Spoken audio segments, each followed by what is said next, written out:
Photographers agree the world and everything in it is the most photogenic during golden hour and blue hour. Golden hour is the period just after sunrise and just before sunset when the world is bathed in a warm orange glow.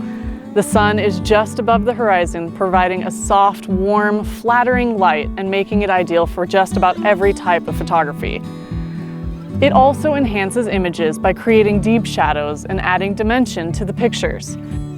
Cinematographers call it magic hour for good reason. The term is a little misleading. In Central California, it lasts for about 50 minutes.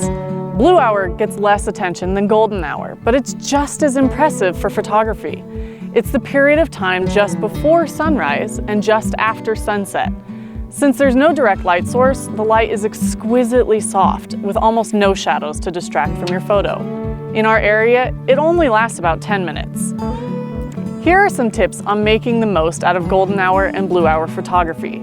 Have a plan.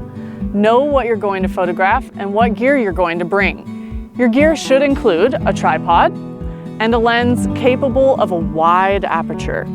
We recommend that you put your camera in aperture priority mode.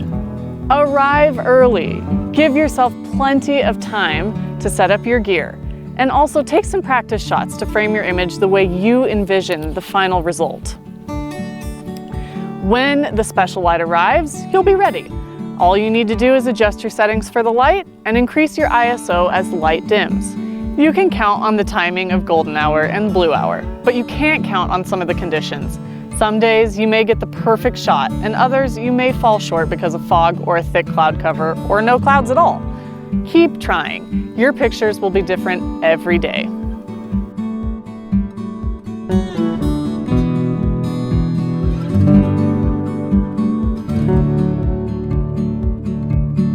Thank you.